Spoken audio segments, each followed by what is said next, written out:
Hey, hey, hey. Hey, how you doing today? I'm doing really good. Excellent. We are ready for our next podcast. This is it. We're going to try something a little bit different this time, I guess. Yeah, recording it. Yeah. Yeah, so we can't be in our pajamas. Well, not just recording. recording the video and the audio. Well, yeah, we always record the video, obviously.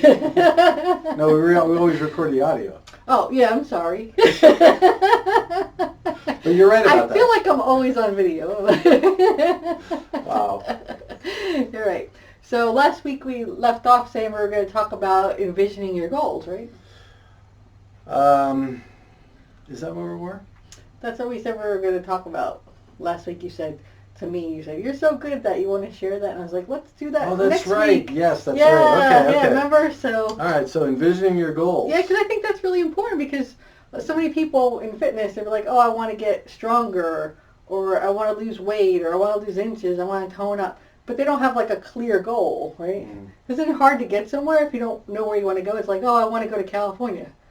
We're in California. It's a big state. You got to know where you want to go, right?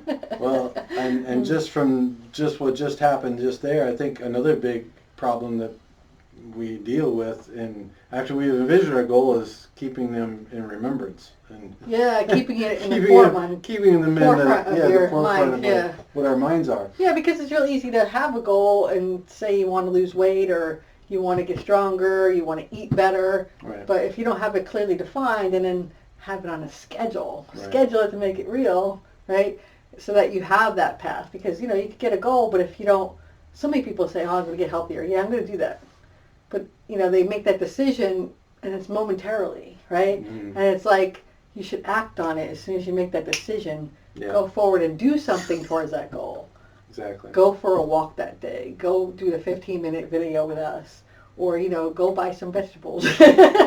Or whatever. Make some action. Yeah, because if we don't schedule it, then it's not something we must do. It's just something that we should do sometime whenever we get around to it. Yeah, and sometime never happens. I don't know about you. I just start wishing that, and then later on it's like, well, I wish I had done that. Yeah, it's just a wish, and then time went by, and it's like you never did it. And that's what's wrong with, like, New Year's resolutions, is people make these resolutions, and then they never even check up on them until the next year, and it's like a whole year went by, and you have to check on your goal and the progress and plan it out and map it throughout the whole year. Otherwise, it's not going to happen. Point. Right? Yeah, keeping track of your progress. Yeah, measuring, because the more you measure something, the better it's going to be usually, because you know you can measure it. Which is nice when you start living a day at a time, in a sense, so that you can track things on a daily basis. Mm-hmm. Right? Yeah, so you do some things on a daily basis. And then if you get off track, well, then you know right away that you're off track, right? Yeah, exactly. But I think sometimes, that's got to be tempered just a little, because I know a lot of people in the fitness industry say, like, don't weigh yourself every day because you're going to make yourself crazy. Okay. And I'm like, you know what? Ropes, you're really, have an issue with eating. Oh, you mean like weigh yourself every day? Oh, I don't mean like that. I mean like having certain things that you're going to do every day, and that, maybe probably not weighing yourself. Yeah, a plan, like a plan of action. I wouldn't think of weighing myself on a daily basis is part of my plan of action. I guess that goes along lines with one of the things that I've been learning about with regards to goal setting and having a vision like this, and is detaching yourself from the outcome. So I think part of weighing, that idea that I'm going to micro manage my progress by weighing myself every day is not detaching yourself from the outcome. Well, yeah, it depends. If you can weigh yourself without being like beating yourself up about it, or saying, now I got to starve myself because I'm up a pound this day or something, then you're not detached from the outcome. And he's right. You got to detach from the outcome a little bit and enjoy the journey. But yeah, for sure. But the other part is that if you do weigh yourself every day, that's not a bad idea, because then you could take the average over 7 days, because your weight fluctuates every day, and there's days where it's like, I don't think I ate that bad, and I gained 3 pounds. No, that's a great point. That's a great point. You know what I mean? I see where you're going with that. Yeah, you're right. So you can measure it, mm-hmm.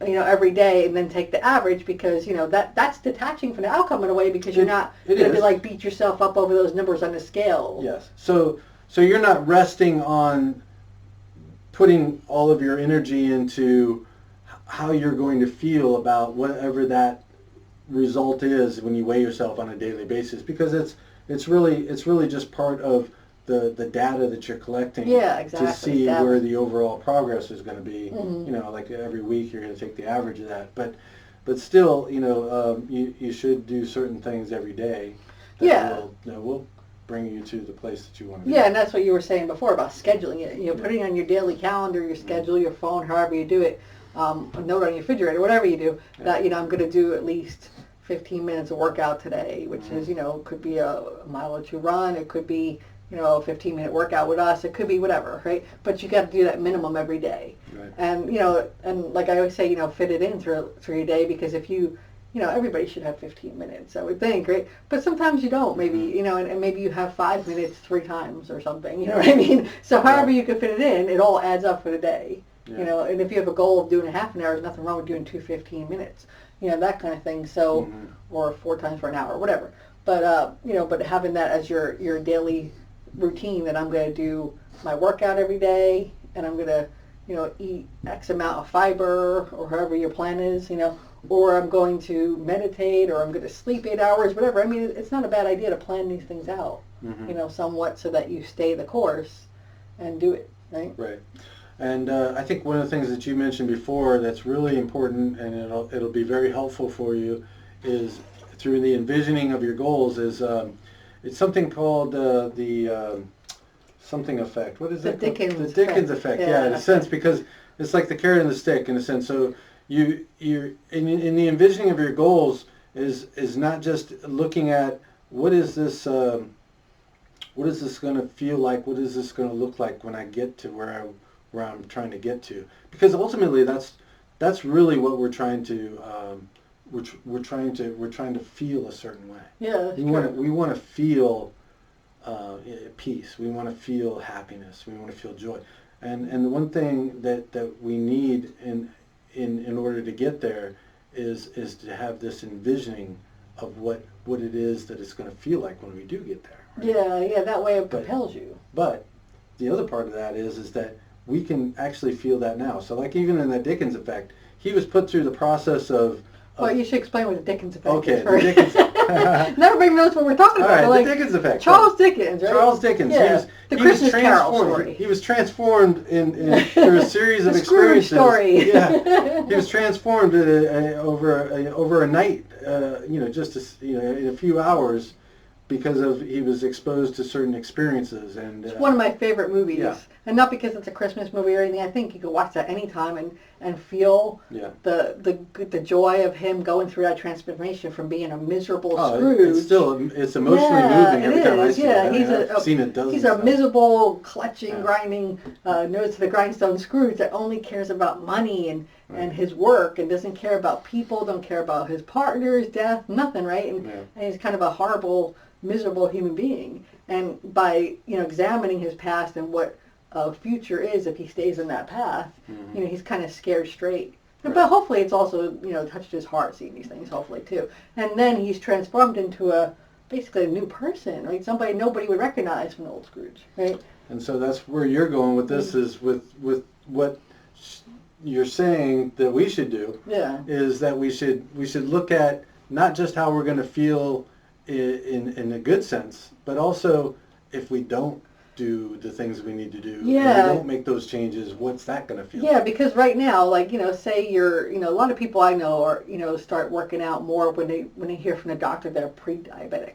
Yeah. Which means, doctor almost wants to put you on medication now because you're overweight and, your insulin is not working well and that kind of thing. So they're pre-diabetic, and that scares people straight sometimes to say, okay, now I need to go and start working out. Mm-hmm. But I don't. It doesn't seem to be that compelling sometimes, or maybe they don't keep it in their mind, because they get an appointment to check with their doctor in 3 months, and maybe they put it off or whatever. But if you can envision the future of what it's going to be like having diabetes, if you let yourself go and you don't take action now, and that people with diabetes sometimes go blind, lose limbs. I mean, they have so many health things, and the ultimate is death. Yeah, think of the limitations that you would have. They start getting more and more, disabled, right, and not being able to climb a flight of stairs or, walk to a theme park. Maybe they want to go with their, their children, their grandchildren, their nephew or niece all those things to we take for Disney or granted something. now, Yeah, that we would be, and they can't walk it. Yeah, you we know, wouldn't be able to do it later. they'd have to drive one of those little scooters the whole time or whatever. They could hardly walk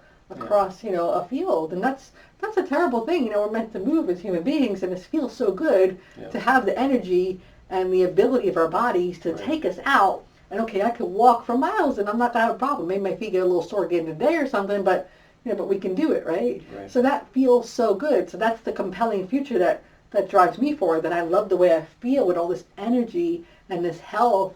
And I'm 50, and I feel like I'm 25 in a lot of ways. The wrinkles in my face tell me something different sometimes, but I feel that energy, and I could run around with my 11-year-old and play and that kind of thing. And we can go to Disney and walk 9 miles a day. My feet sure hurt, but we can do that kind of thing.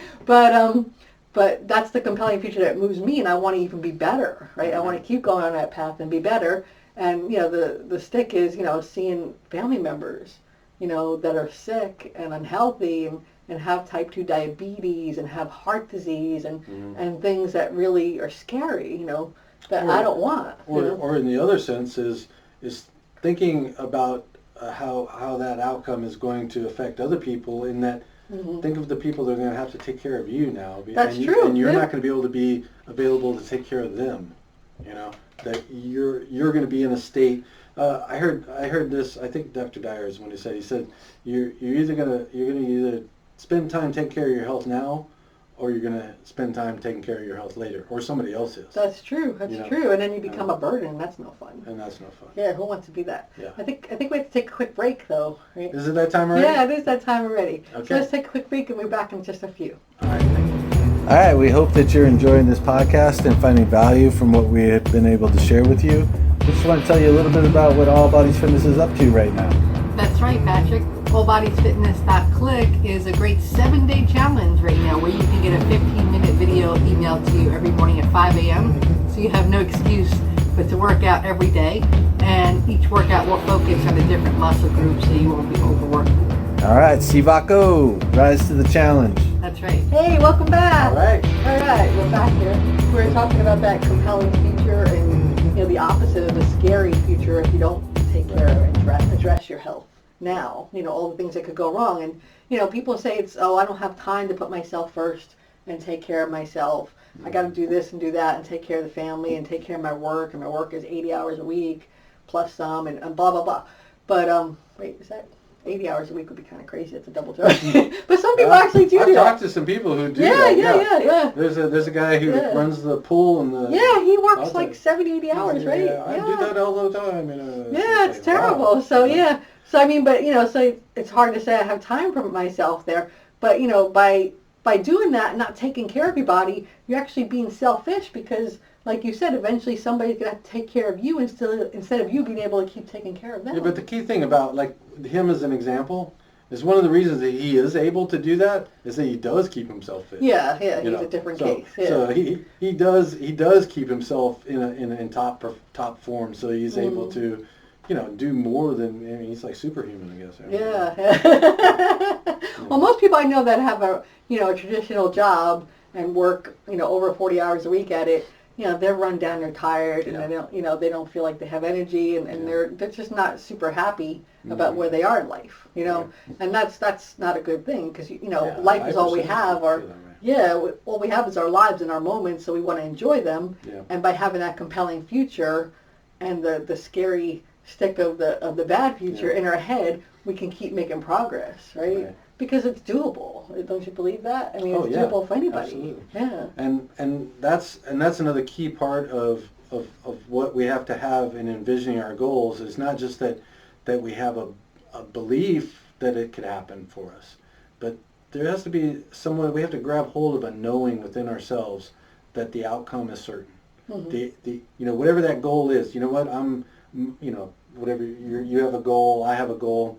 I mean, I've lost over 20 pounds over the last year working, and believe me, I dragged my feet a lot in the beginning. I didn't have the belief or the certainty, and it took some work and took some effort. So that's one of the reasons why we wanted to reach out and start helping as many people as possible, because this could be a process, and it is a process. It could be, it could take some time, but if you have a knowing from the beginning, I'm trying to help you see some of the obstacles that I faced and overcome that by, if I had realized in the beginning that and had a belief and a knowing that there was a certainty for the outcome, and I had somewhat of infinite patience in knowing that it was going to happen, the results would have come even sooner, probably. Well, that's a really good point. Yeah, because that infinite patience is that, so many people in this society, right? It's like instant gratification. Gotta have it now. Yeah, everybody wants instant gratification, and that's not how things work. This is hard work sometimes. And that's what I was talking about with detach yourself from the outcome, because we get so focused on we want it now and how do I get it done now, and then we get ourselves all bound up in what it is that we want, that we don't just we're human doings. Yeah. We're human doing, but we're not human being. That's true. Yeah. We're not being. So we can't keep ourselves centered in a sense to figure out okay, what is it that I'm going to do next.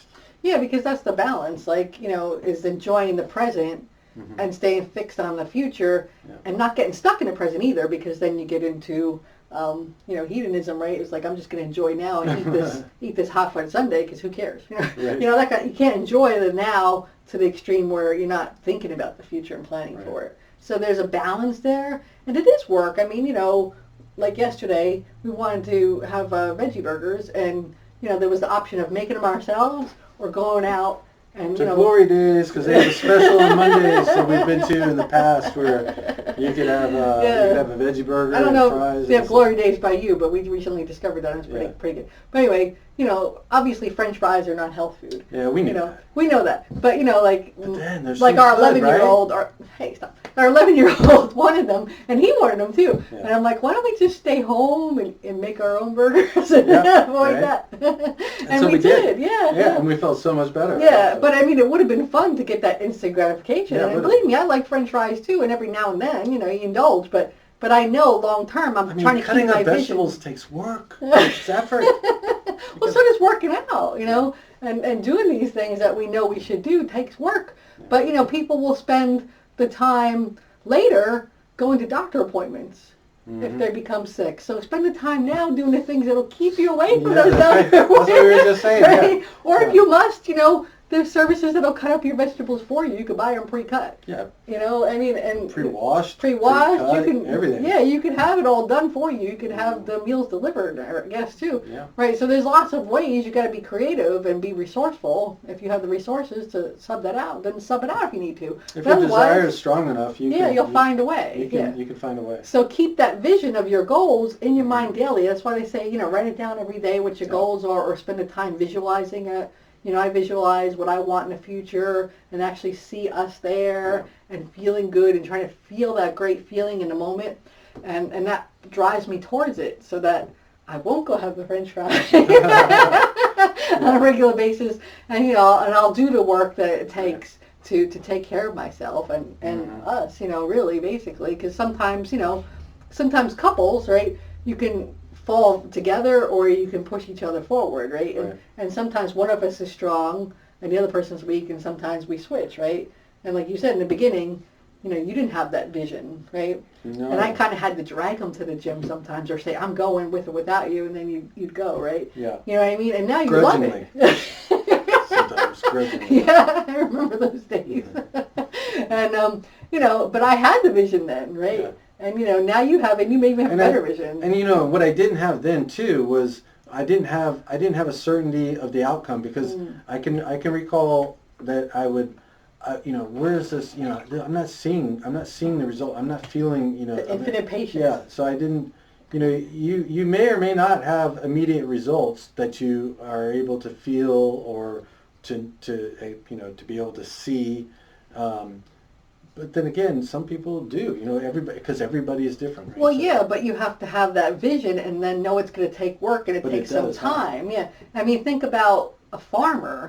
I don't farm. I don't know too much about it, but, you got to start with planting a seed in the ground, and that seed looks nothing like something you can eat or sell later, right? I mean, It takes a while before it's going to come up. And I love that story that I don't remember if it was Tony Robbins that said it or if it was Dr. Wayne Dyer that we listened to, but he talks about this one tree, is it from Japan? And I could be getting the details wrong, but I get the gist of it, right? It's that this tree takes 5 years to grow from the ground. And you got to take care of it every day, watering it, taking care of the soil, giving it fertilizer for 5 years. And all you see is soil. And you don't see anything for 5 years. Yeah. And your neighbors could be watching you go out there and take care of your dirt. What are you watering that dirt for? What are you doing, right? Thinking you're an idiot. Do you think something's really going to come up out of that? And then once it sprouts up, it comes up really quickly, right? Once it finally comes up after those 5 years, it comes up and it grows at a tremendous rate. And then exponentially you start seeing even more growth. And that's kind of like us, right? And in more ways than one is that we have those doubts and like we start feeling like this isn't working. Yeah. This isn't. And then what if we follow that line of thinking, we will. And I think that's what happens to a lot of people in the beginning. When, like on New Year's, they go for a few weeks and it's like, oh, I didn't see anything. This is just taking up my time. I'm not going to keep doing this. I'm not giving this is not what I signed up for. Is there some kind of pill I can take instead? Yeah, really. I mean, come on. Can we make this go a little bit quicker? Yeah. And but that's what we say, right? Yeah. That most people overestimate what they can do in a year and underestimate what they can do in 5 years. But we can make a guarantee though, and you can have a guarantee within yourself of a certainty that there will be changes that you will feel and notice, even if you just do the minimum to get yourself moving on a regular basis here. Make it a must, and and you'll get hungry for it because you'll start needing that as a habit. You enjoy it, you feel good, you accomplish something, you could check something off that list, that to-do list that's always a lot longer than we could ever do in a day. That doesn't mean that you're not gonna. You may not go perfectly along that path, and you may stray off of it a little bit. But what it does mean is that if you stay true to that path, stay the course. Yeah, that you are going to end up having the results that that we're experiencing and we're going to continue experiencing. Exactly. And we've seen other people. We're just getting started here. Yeah, we're just getting started. Because you're always moving either towards your goals or away from them, right? Yeah. So keep that goal in mind and keep moving towards it. Make it compelling enough that you want it, that you'll do whatever it takes, that you'll keep going. Even if you have a bad day, you forget that bad day and you go forward. Yeah. Or if you have a bad hour, don't even let it go a whole day before you refocus on the course, right? Because if you think about a boat, right? And I love this analogy too, that our past is the wake, right? And the wake can't steer the boat. No. You know what I mean? Right. The wake is just the wake. It's the past. Forget about it. Steer the boat towards what you want. Right? That's really good. Yeah. So, if you find yourself straying away from the path, remember that you can get right back on it. And then don't look back to where you went off path. Just keep looking forward. Stay focused, looking forward. Remind yourself daily of those goals so that you can achieve them. But it is about envisioning all three of those areas. I mean, I like to think of it. I've been thinking about it. We have these keys, right? Movement, nutrition, and mindset. But think of them all on a key ring. So it's a circle, and that these keys are on the circle, and they're not. They're all linked together, and they're not coming out of the circle. They're not coming off of the circle. So that you are doing a little bit for your movement, nutrition, and mindset on a daily basis. Make progress towards those areas every day. Every day. Yeah, and that's gonna bring you to your goals. Yes, absolutely. Stay the course, right? Yeah, that's good stuff. Yeah, it's really good. Yeah. So what are we gonna talk about next week? Let's just tell them. Well, I don't know if we ever even discussed it yet, but... Oh, I thought we did. Did we? We've been so busy already this morning, doing so many things. I thought, and I could be wrong, that we were going to talk about the disease and more next week. Oh, okay, right. Are you suffering from the disease and more? So we'll explain what that means next week. Yeah, the disease and more? So let's talk about that next week. And that's just as a tease. What is that? Is that like? It's a disease. It's a disease. Is that like a feeling, or is that like just a state of being? I don't know. Let's talk. I don't even know what his question was. A feeling or a state of being is that the same thing? The disease of more. I mean, is it something that? Is it come out of is the roots of it like some discontent that we have or something, or what? Yeah, I guess so. We'll talk about it next week. All right, good stuff. All right, see you later. Have a good one. Thank you. Thanks so much for joining us today. If we added value for you, please let us know. Give us a rating, leave us feedback, or email us at info@allbodiesfitness.com. Be sure to subscribe so you don't miss any future podcasts.